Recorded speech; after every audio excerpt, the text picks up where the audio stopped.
Hey guys, hope you're well. I know that it has been a long time since I've done any SMT content, and that has been a real shame of mine. I apologize to the people who've been here since the beginning. That was kind of a drop the ball on my behalf. It was just every time I'd come up with a video idea, I would get I don't know, I just didn't really think it hadn't been done or hadn't been talked about by others, and I don't know, didn't feel necessary to give my opinion, but I think it's necessary to give my opinion. I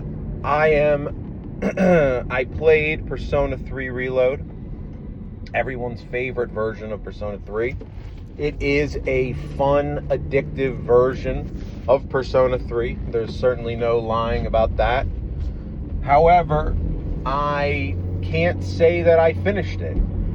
And I think some of that comes down to, Vengeance, obviously. You knew I was going to play that in and out, and I'll have another video about Vengeance. We'll make it more entertaining. I'll put some demo gameplay or whatever up on the screen. But, that being said, Persona 3 Reload, there's nothing for me to show. It's a beautiful game. It's beautifully done. It's a beautiful version of a game that you know and probably love, I would assume. I have no real ill will toward the game. I think it's a great game. I just think that, a remaster typically makes a massive jump. At least I feel it should. So, when you call something an HD remaster, and I have this kind of qualm with Shin Megami Tensei 3. I don't know if I call it a remaster. Maybe it's a graphical not even an overhaul, an upgrade to the graphics, maybe quality of life improvements. I don't know if that's a remaster, though. Anyway, I'm not going to argue between remake and remaster, but I'll be honest, the upgrades are obvious, but I don't know that they're necessary. And try to hear me out on this. You move the game from PS2 quality, but good PS2 quality, to PS4, and it feels kind of unnecessary. Now, if you've never played Persona 3, I feel like this probably is the best way. I have a little bit of discomfort saying that solely because of the theurgy stuff.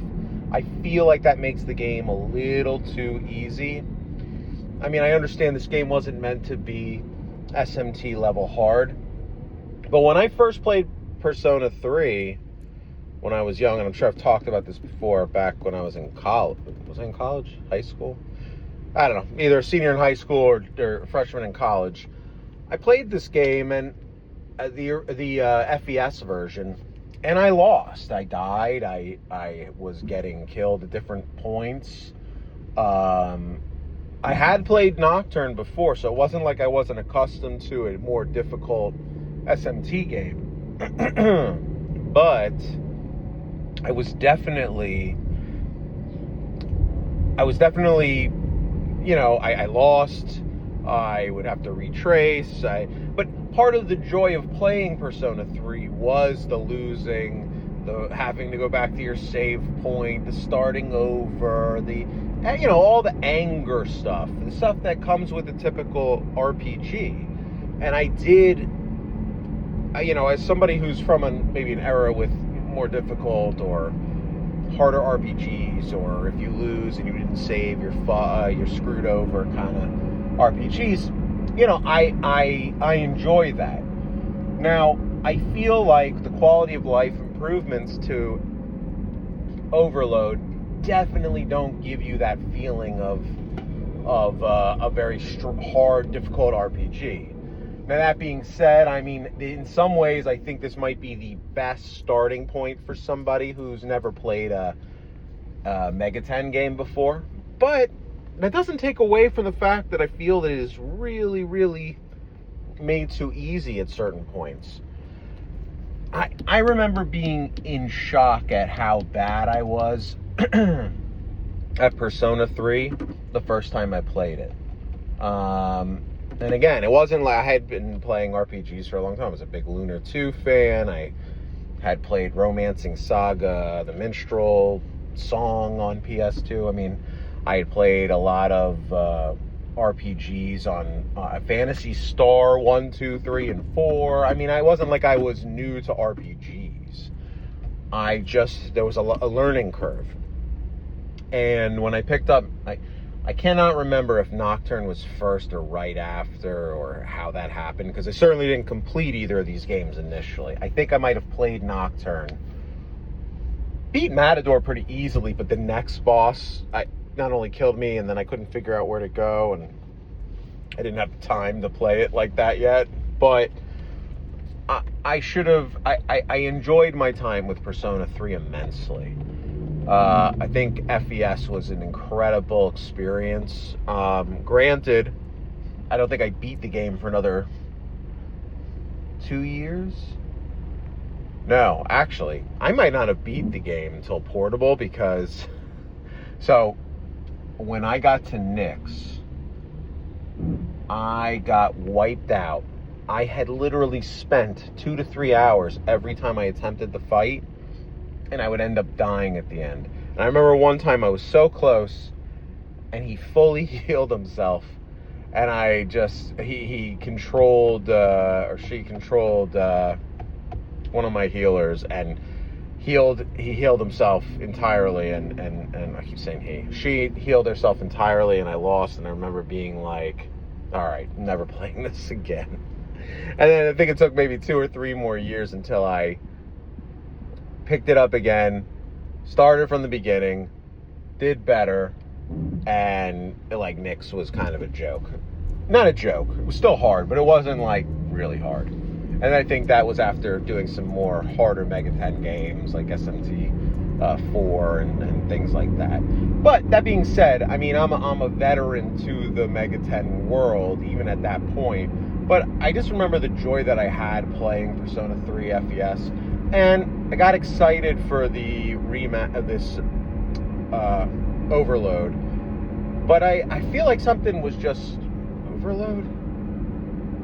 Am I forgetting the name of this? Did I just say Overload and it's like something? Sorry guys, tired, early morning. But anyway, when I played the new version, I felt really into it for the first, like, I don't know, probably 3-4 days after work. I'd come home and I'd jump on it, and I was just having a great time. But I don't know, I got the theurgy stuff. I started like easily killing bosses, and I felt like I lost some of what made it enjoyable. And I think where I got a little bit like this shouldn't be like this was when I was going into the secret rooms, doing the most difficult bosses on the side and like hunting for them, and I was like easily winning. This is where the challenge is supposed to be, and I was killing it. I don't know, I was disappointed. I was really disappointed with how easily I was winning, and I don't know, it led me to feel incomplete in a way. Almost like they had nerfed some of the difficulty. And mind you, this is on hard mode. Now, I don't know if there's a hardest if you beat it for New Game Plus. Probably should do that before I run my mouth too much. But I can't deny that I was not fairly underwhelmed. Like, anyone who tells you that this is on the same difficulty level as FES was, especially, I saw, oh man, whose video was it? Maybe it was Nom's Compendium or Bubble Tea. I don't remember who had it, but they did a breakdown of the answer, which I was really looking forward to, because I didn't feel like the answer had ever really been done properly. Like, I felt like it was just something that was like thrown together to give you extra content. And I was very excited to just say, screw the regular game, I'm just going to download the answer. Because the answer, when I played it, was tough as nails. The answer was so difficult because of the way they would set up your enemies to make it so you can't use multi spell attacks because one elemental will block it while the other one's affected by it. So you use more MP to individually attack each person. The answer was difficult. I mean, yes, the answer is a completely different game in a lot of ways. It's like, let's get the gameplay to the forefront and put the calendar and the people and stuff like that to the side. But it's a fun story that changes everything up. I don't like that you don't have a choice of what you want to do. I would have preferred, in the original, them giving you a little bit more choice. It felt like you were just kind of, you're just kind of in a linear storyline, and that's annoying. But that being said, they give you the illusion of choice by choosing your team and what you want to do, but all roads lead to Rome.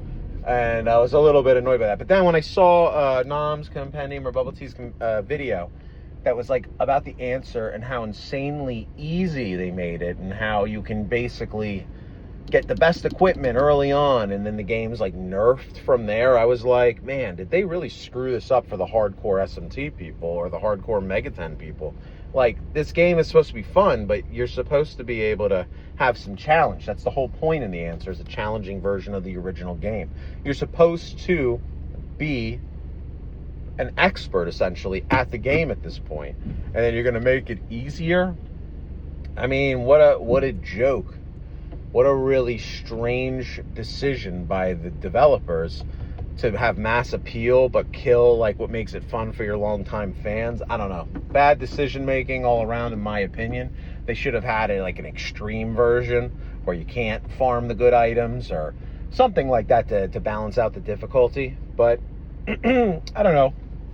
Let me know your guys' thoughts. If you have anything on the answer, the remake itself, anything that you guys want to jump in here and say. Maybe I'm an idiot and none of that makes any sense. Maybe there's actually some good stuff going on. You guys let me know. Let me know what your thoughts are. Let me know how you feel about all that. I'm definitely curious to hear more and hear your opinions. Anyway, I'm Jay. This has been some Megaten content after a long time, and I'm out.